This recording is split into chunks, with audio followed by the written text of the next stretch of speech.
Okay, so I have a question.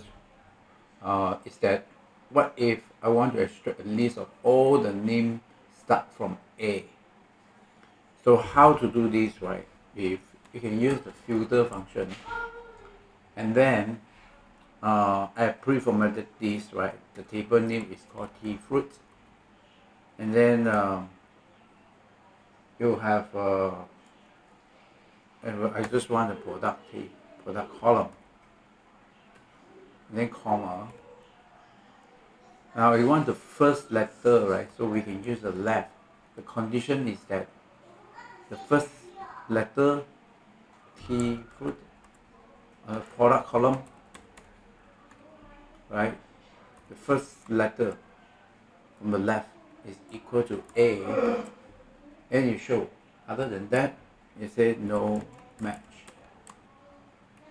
Let's see if that works. So as you can see that it works. If I say the product start with D, then you will only have one item.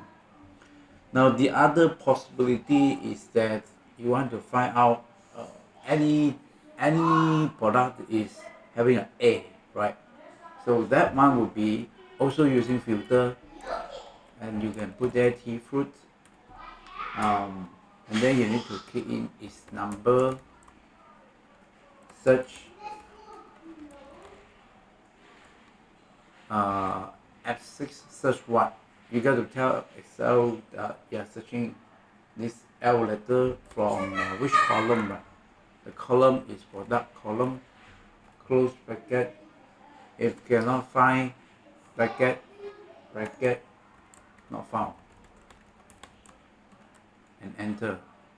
So here we find out that there are two items. The above one is to find exactly those that start with A. I hope this help the person understand this. Thank you.